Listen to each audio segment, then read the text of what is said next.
prepaid collect call from an incarcerated individual at Polk County South Jail. This call is not private. It will be recorded and may be monitored. If you believe this should be a private call, please hang up and follow facility instructions to register this number as a private number. To accept charges and consent to this recorded call, press 1. To refuse, thank you for using Securus. You may start the conversation now. All praise JAH King. Certainly, there is more than one reason why Haile Selassie is recognized as Father of Africa. JAH Emperor's preservation of Ethiopia from Roman rule. JAH Emperor's foremost inauguration of Ethiopia into both League of Nations and United Nations. JAH Emperor's remarkable advancement of Ethiopia in economic, industrial, and academic fields. Or JAH military training of Nelson Mandela to defend South Africans against the apartheid regime are all notable examples.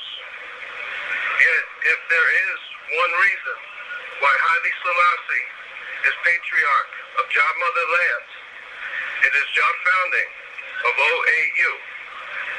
Without further delay, here is JAH's speech of JAH opening of JAH Organization for African Unity.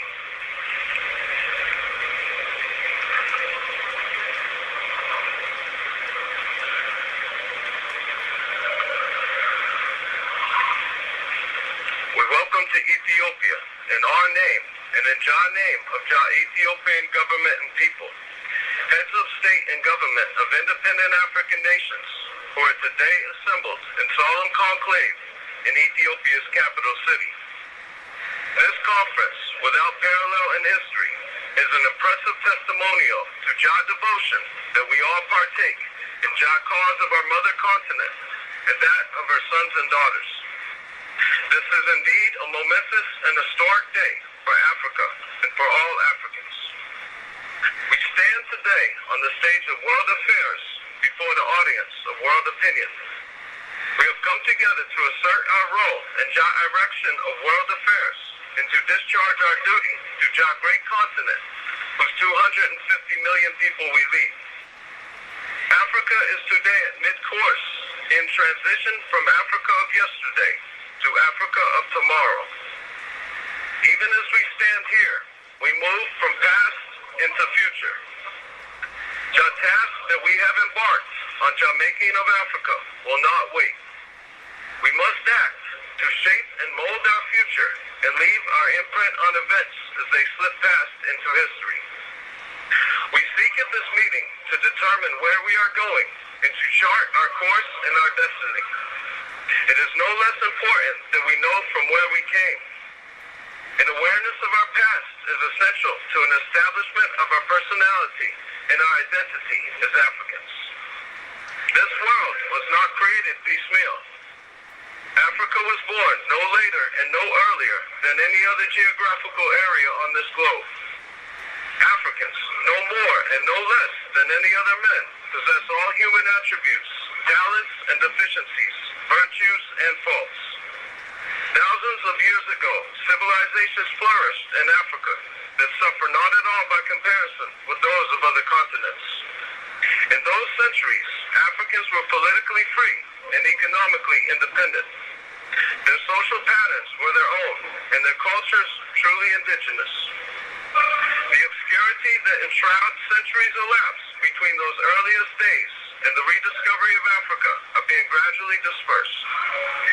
What is certain is that during those long years, Africans were born, lived, and passed on. Men on other parts of this earth occupied themselves with their own concerns, and in their conceit proclaimed that JAH world began and ended at their horizons. All unknown to them, Africa developed in its own pattern, growing in its own life, and in the 19th century, finally re-emerged into the world's consciousness. The events of the past 150 years require no extended recitation from us.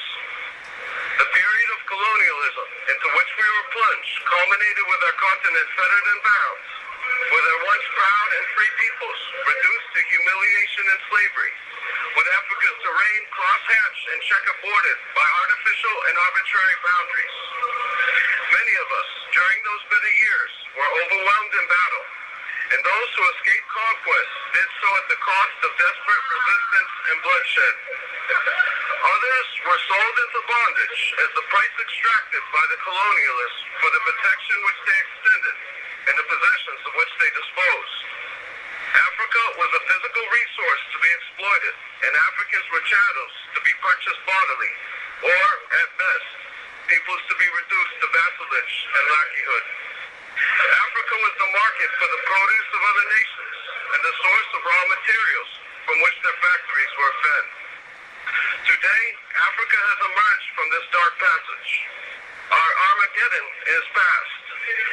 Africa has been reborn as a free continent, and Africans have been reborn as free men. Blood that was shed and sufferings that were endured are today Africa's advocates for freedom and unity. Those men who refused to accept the judgment passed upon them by colonizers, who held unswervingly through the darkest hours to a vision of an Africa emancipated from political, economic, and spiritual domination, will be remembered and revered wherever Africans meet. Many of them never set foot on this continent. Others were born and passed here.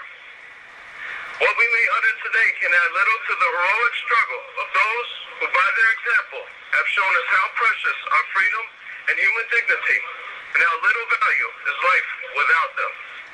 Their deeds are written in history. Africa's victory, although proclaimed, is not yet total, and areas of resistance still remain.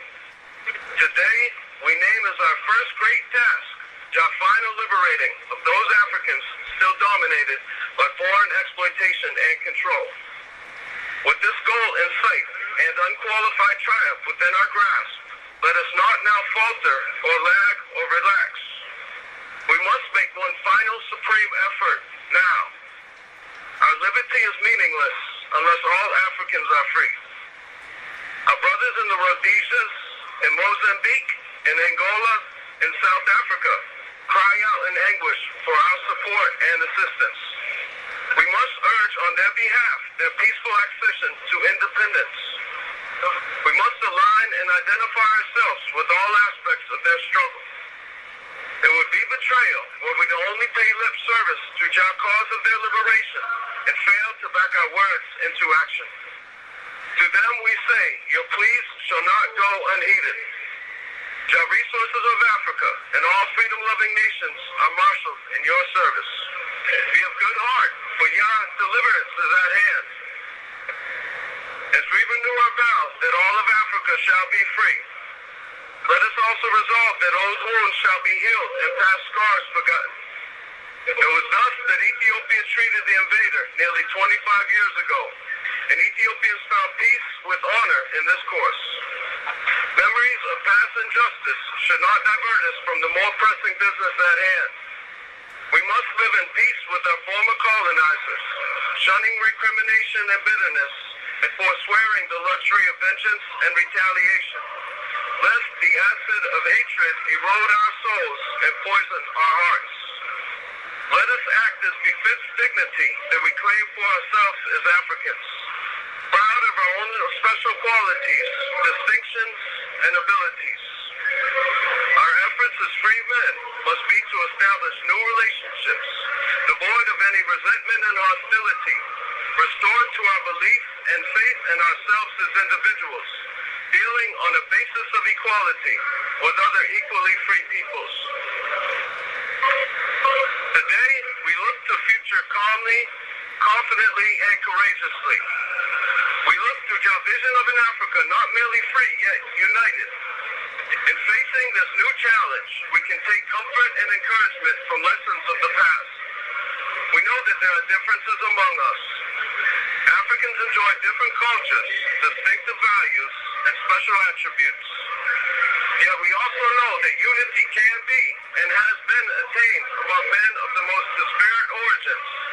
The differences of race, religion, culture, and tradition are no insuperable obstacle to JAH coming together of peoples. History teaches us that unity is strength, It cautions us to submerge and overcome our differences in JAH quest for common goals, to strive with all our combined strength for JAH path to true African brotherhood and unity. There are those who claim that African unity is impossible, that the forces that pull us, some in this direction, others in that, are too strong to be overcome. Around us, there is no lack of doubt and pessimism, no absence of critics and criticism. These speak of Africa, of Africa's future, and her position in the 20th century in sepulchral tones. They predict dissension and disintegration among Africans, and internecine strife and chaos on our continent. Let us confound these, and by our deeds disperse them in confusion. There are others whose hopes for Africa are bright, who stand with faces upturned in wonder and awe at JAH creation of a new and happier life, who have devoted themselves to its realization and are spurred on by examples of brothers to whom they owe achievements of Africa's past. Let us reward their trust and merit their approval. JAH Road of African Unity is already lined with landmarks. The last years are crowded with meetings, with conferences, with declarations and pronouncements.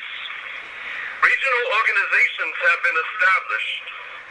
Local groupings based on common interests, backgrounds, and traditions have been created. Yet through all that has been said and written and done in these years, there runs a common theme. Unity is JAH's accepted goal. We argue about means. We discuss alternative paths to the same objective. We engage in debates about techniques and tactics. Yet when semantics are stripped away, there is little argument among us. We are determined to create a union of Africans. In a very real sense, our continent is unmade. It still awaits creation and its creators.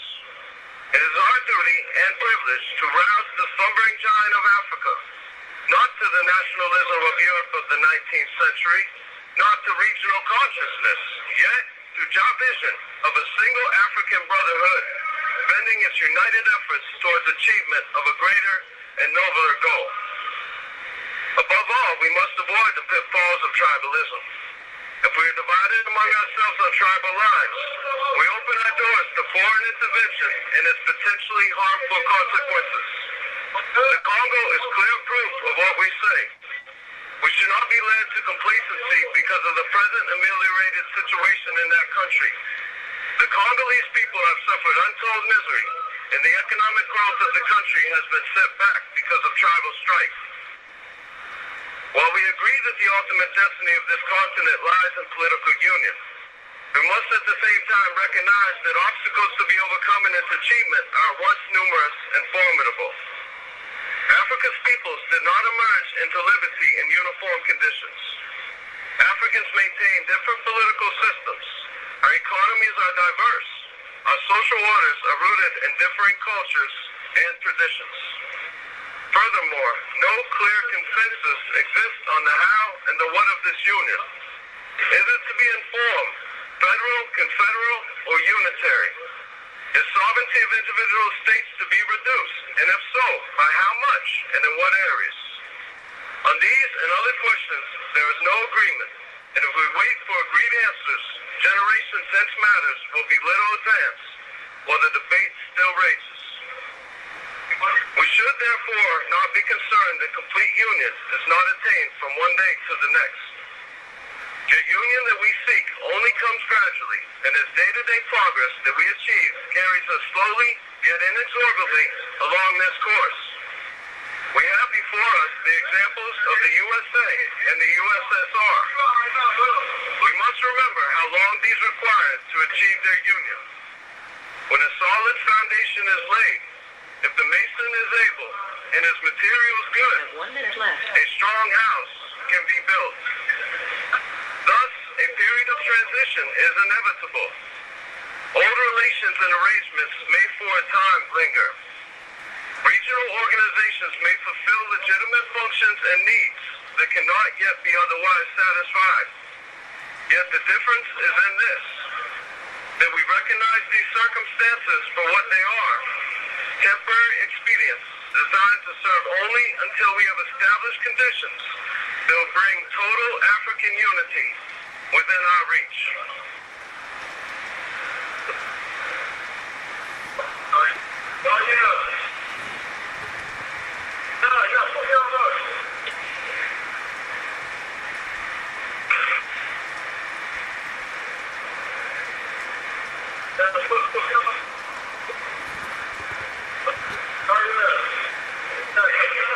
Thank you for using Securus. Goodbye. Paid collect call from an incarcerated individual at Polk County South Jail. This call is not private. It will be recorded and may be monitored. If you believe this should be a private call, please hang up and follow facility instructions to register this number as a private number. To accept charges and consent to this recorded call, press 1. Thank you for using Securus. You may start the conversation now. There is much that we can do to speed this transition. There are issues on that we stand united and questions on that there is unanimity of opinion.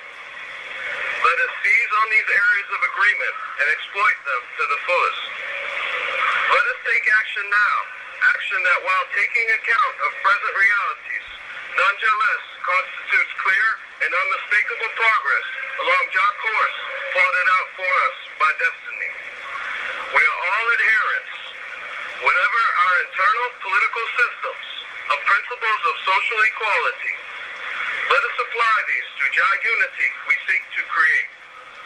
Let us work out our own programs in all fields, political, economic, social, and military.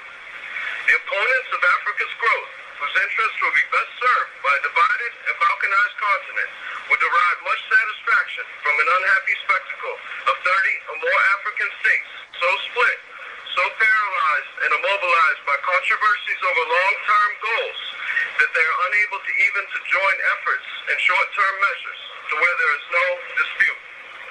If we act as we may in those areas where action is possible, inner logic of programs that we adopt will work for us and inevitably impel us still farther in JAH direction of ultimate union. What we still lack, despite the efforts of past years, is the mechanics that will enable us to speak with one voice when we desire to do so, and take and implement decisions on African problems when we are so minded. The commentators of 1963 speak in discussing Africa of the Monrovia states, the Brazzaville group, the Casablanca powers, of these and many more. Let us put an end to these terms. What we require is a single African organization through which Africa's single voice may be heard and where Africa's problems may be studied and resolved. We need an organization that will facilitate acceptable solutions to disputes among Africans and promote the study and adoption of measures for common defense and programs for cooperation in the economic and social fields. Let us, at this conference, create a single institution that we will all belong, based on principles that we all subscribe, confident that in its councils our voices will carry their proper weight, secure in JAH knowledge that decisions there will be dictated by Africans, and only by Africans, and that they will take full account of all vital African considerations. We are meeting here today to lay JAH basis for African unity. Let us here and now agree upon JAH basic instrument that will constitute JAH foundation for future growth in peace and harmony and oneness of this continent. Let our meetings henceforth proceed from solid accomplishments.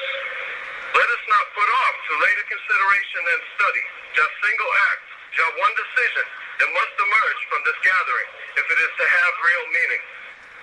This conference must not close without adopting a single African charter. We cannot leave here without having created a single African organization possessed of attributes we have described. If we fail in this, we have shirked our responsibility to Africa and to peoples we lead. If we succeed, then, and only then, will we have justified our presence here. JAH organization of that we speak must possess a well-culminated framework, having a permanent headquarters and an adequate secretariat, providing the necessary continuity between meetings of JAH permanent organs. It and must include specialized bodies to work in particular fields of competence assigned to JAH organization. A less political union that Africans have for so long struggled is complemented and bolstered by corresponding economic and social growth. JAH breath of life that sustains our freedom may flicker. In our efforts to improve JAH standard of life of our peoples and to flesh out JAH bones of our independence, we count on the assistance and support of others. Still, this alone will not suffice, and alone would only perpetrate Africa's dependence on others. A specialized body to facilitate and coordinate continent-wide economic programs and provide the ingenuity for provisions of economic assistance among African nations is thus required. Prompt measures can be taken to increase trade and commerce among us. Africa's mineral wealth is great. We should cooperate in its development. An African development program that will make provision for the concentration by each nation on those productive activities for which its resources and its geographic and climatic conditions best fit is needed. We assume that each African nation has its own national development program, and it only remains for us to come together and share our experiences for proper implementation of a continent-wide plan. Today, travel between African nations and telegraphic and telephonic communications among us are circuitous in the extreme. Road communications between two neighboring states are often difficult or even impossible. It is little wonder that trade among us has remained at a discouragingly low level. These anachronisms are the remnants of a heritage that we must rid ourselves. The legacy of the century when Africans were isolated one from the other. These are vital areas where efforts must be concentrated. An additional project to be implemented without delay is the creation of an African Development Bank, a proposal that all our governments have given full support and has already received intensive study. The meetings of our finance ministers to be held within the coming weeks in Khartoum should transform this proposal into fact. The same meeting could approximately continue studies already undertaken of the impact upon Africa of existing regional economic groupings and initiate further studies to accelerate the expansion of economic relations among us. Nations of Africa, as is true of every continent of the world, had from time to time dispute among themselves. These quarrels must be confined to this continent and quarantined from the contamination of non-African interference. Permanent arrangements must be agreed upon to assist in peaceful settlement of these disagreements that, however few they may be, cannot be left to languish and fester. Procedures must be established for peaceful settlement of disputes in order that the threat or use of force may no longer endanger JAH peace of our continent. Steps must be taken to establish an African defense system. Military planning for the security of this continent must be undertaken in common with the collective framework. The responsibility for protecting this continent from armed attacks from abroad is of primary concern to Africans themselves. Provisions must be made for extension of speedy and effective assistance when any African state is threatened with military aggression. We cannot rely solely on international morality. Africa's control over her own affairs is dependent on the existence of appropriate military arrangements to assure this continent's protection against such threats. While guarding our own independence, we must at the same time determine to live peacefully with all nations of the world. Africa has come to freedom under most difficult and trying of circumstances. No small measure of handicaps to which we labor derive from a low educational level attained by our peoples and from their lack of knowledge of fellow Africans. Education abroad is at best an unsatisfactory substitute for education at home. A massive effort must be launched in the educational and cultural fields that will raise levels of literacy and provide cadres of skilled and trained technicians requisite to our growth and development, as well as acquaint us one with another. Ethiopia, several years ago, instituted a program of scholarships for students coming from other African lands that has proved highly rewarding and fruitful, and we urge others to adopt projects of this sort. Serious consideration should be given to establishing an African university, sponsored by all African states, where future leaders of Africa will be trained in an atmosphere of continental brotherhood. In this African institution, the supranational aspects of African life would be emphasized, and study would be directed towards JAH's ultimate goal of complete African unity. Ethiopia stands prepared here and now to decide on the site of JAH University and to fix financial contributions to be made to it. This is only the mere summary of what can be accomplished. Upon these measures we are all agreed, and our agreement should now form JAH basis for our action. Africa has become an increasingly influential force in the conduct of world affairs as the combined weight of our collective opinion is brought to focus not only on matters that concern this continent exclusively, yet on those pressing problems that occupy the thoughts of all men everywhere.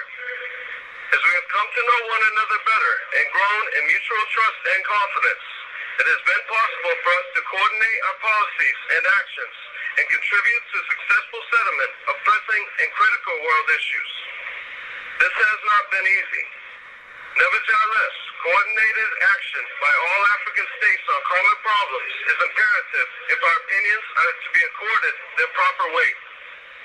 We Africans occupy a different, indeed a unique position among nations of this century, having for so long known oppression, tyranny, and subjugation, who, with better reason, can claim for all opportunity and right to live and grow as free men. Ourselves, for long decades, are victims of injustice, whose voices could be better raised to demand for justice and right for all. We demand an end to colonialism because domination of one people by another is wrong. We demand an end to nuclear testing and the arms race because these activities, which pose such dreadful threats to man's existence and waste and squander humanity's material heritage, are wrong. We demand an end to racial segregation as an affront to man's dignity. We act in these matters in JAH right as a matter of high principle. We act out of JAH integrity and conviction of our most deep-funded beliefs. If we permit ourselves to be tempted by narrow self-interest and vain ambition, if we barter our beliefs for short-term advantage, who will listen when we claim to speak for conscience, and who will contend that our words deserve to be heeded? We must speak out on major world issues, courageously, openly, and honestly, and in blunt terms of right and wrong. If we yield to blandishments or threats, if we compromise when no honorable compromise is possible, our influence will be sadly diminished and our prestige woefully prejudiced and weakened. Let us not deny our ideals or sacrifice our right to stand as champions of poor, ignorant, and oppressed everywhere. JAH acts whereby we live and attitudes whereby we act must be clear beyond question. Principles alone can endow our deeds with force and meaning. Let us be true to what we believe, that our beliefs may serve and honor us. We reaffirm today, in JAH name of principle and right, our opposition to prejudice, wherever and whatever form it may be found. And particularly, we reassign ourselves to eradication of racial discrimination from this continent.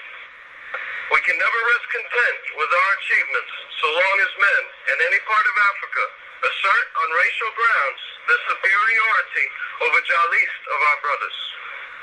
Racial discrimination constitutes a negation of JAH's spiritual and psychological equality we have fought to achieve, and a denial of JAH personality and dignity we have struggled to establish for ourselves as Africans. Our political and economic liberty will be devoid of meaning for so long as the degrading spectacle of South Africa's apartheid continues to haunt our waking hours and to trouble our sleep. We must redouble our efforts to banish this evil from our land. If we persevere, discrimination will one day vanish from JAH earth. If we use all means available to us, South Africa's apartheid, just as colonialism, will shortly remain only as a memory. If we pool our resources and use them well, this spectrum will be vanished forever. In this effort, as in so many others, we stand united with our Asian friends and brothers. Africa shares with Asia a common background of colonialism, exploitation, discrimination, and oppression. At Bandung, African and Asian states worked together to liberate their two continents from foreign domination and affirm the right of all nations to develop in their own way, free of any external interference. The Bandung Declaration and JAH principles enunciated at that conference remain today valid for us all. We hope that leaders of India and China, in the spirit of Bandung, will find a way for peaceful resolution of the dispute between their two countries.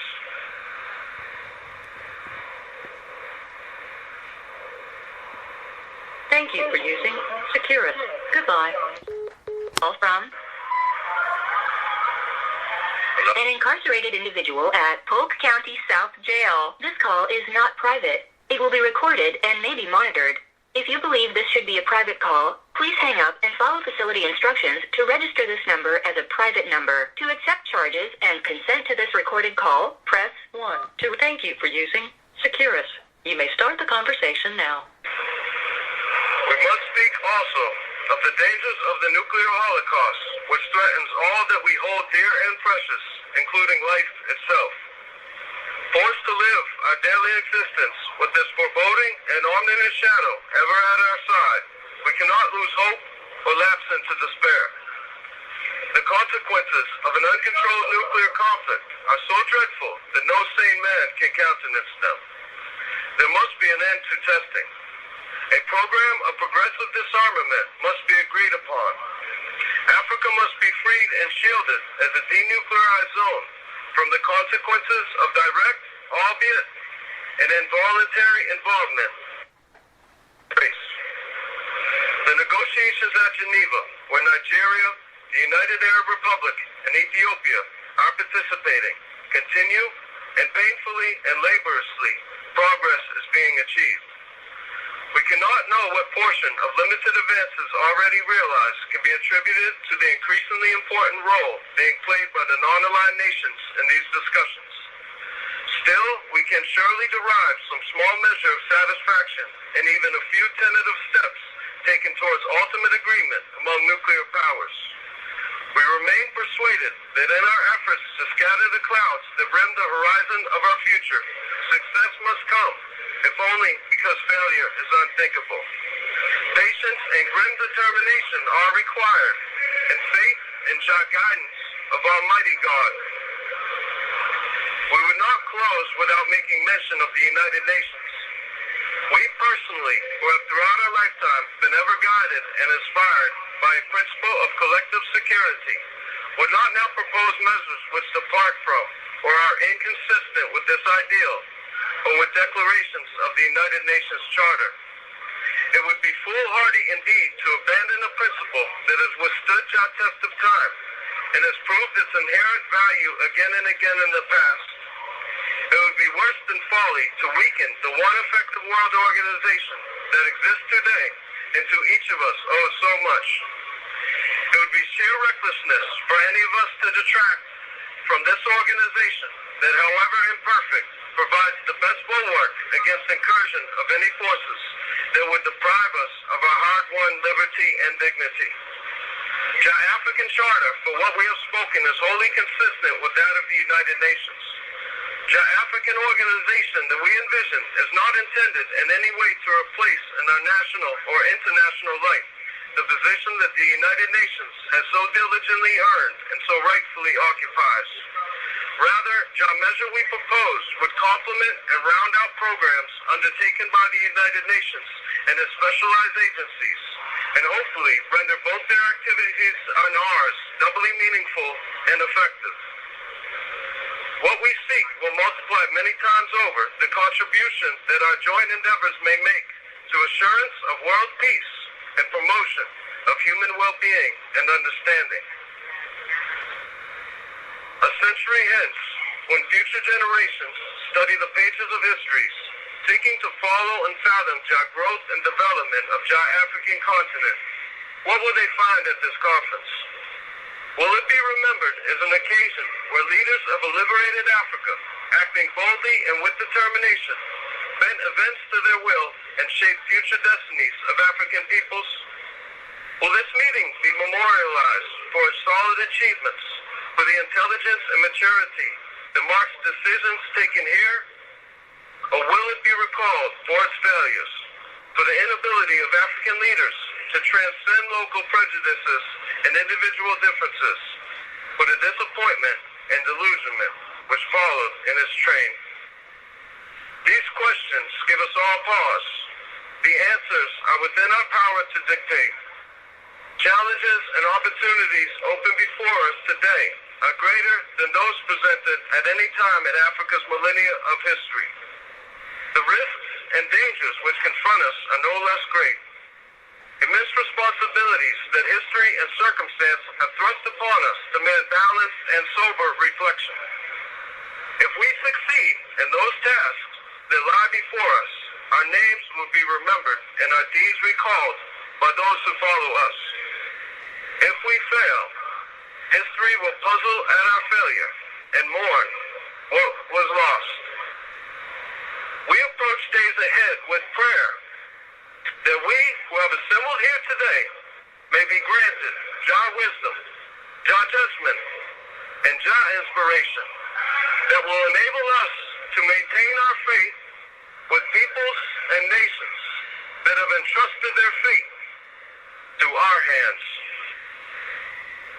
Emperor Haile Selassie, JAH 1st, May 25th, 1963.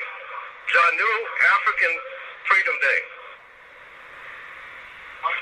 Now, a reading from the first book of Chronicles, chapter 28. And David assembled all JAH princes of Israel, princes of JAH tribes, and JAH captains of companies that ministered to JAH king by course, and JAH captains over thousands and over hundreds, and stewards over all substance and possession of JAH king, and of his sons with officers, and mighty and valiant men unto Jerusalem.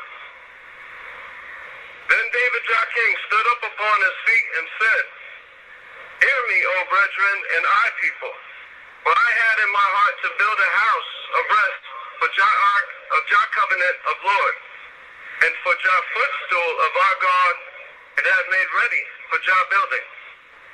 Yet JAH said unto I, You shall not build a house for our name, because you hast been a man of war, and hast shed blood.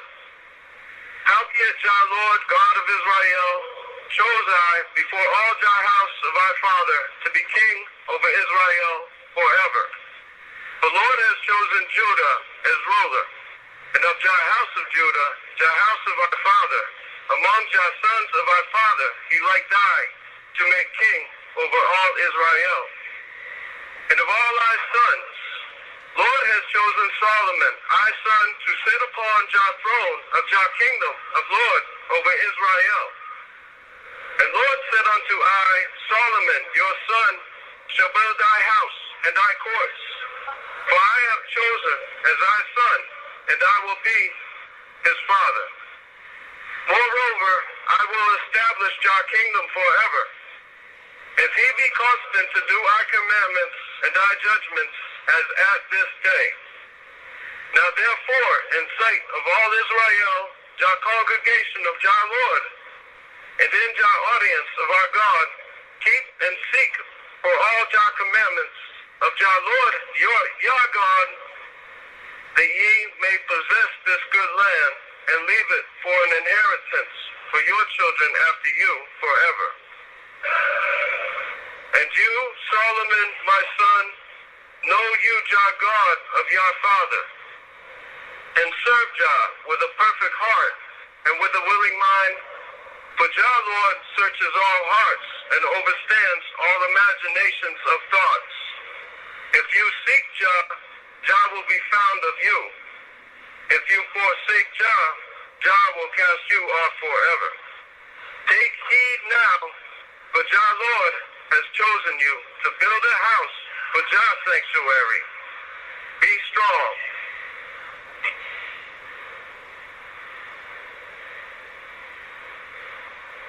Just as Haile Selassie had built a home for all Africans to prosper, so does JAH Emperor build a home for each of us. This place is like no other. It is a place where we dwell if this place dwells in us. Except the man be born again, he cannot enter. JAH Kingdom is JAH Fortress of JAH Covenant. Those who are least in JAH Kingdom are greater than the greatest on earth. As a grain of mustard seed planted in our soul, our faith grows by rivers of living waters and feeds all those that are desolate. Be not dismayed, for in destitute times we are made ready to inherit JAH holy place for JAH covenant to be kept. You have this power. It is your responsibility because the devil seeks your soul. Nevertheless, JAH love for us is great, so great that we have been chosen to build JAH house, JAH temple, JAH sanctuary, JAH tabernacle, JAH kingdom, so that all the powers of the world may come against us, only to find that their powers are no powers. Their gods are no gods. Their kingdoms are no kingdoms that can match JAH's strength of our people as one. This is Rosh Rebirth. And all our people say, JAH Rastafari. And all our people say, JAH Rastafari. And all our people say, JAH Rastafari. Rastafari.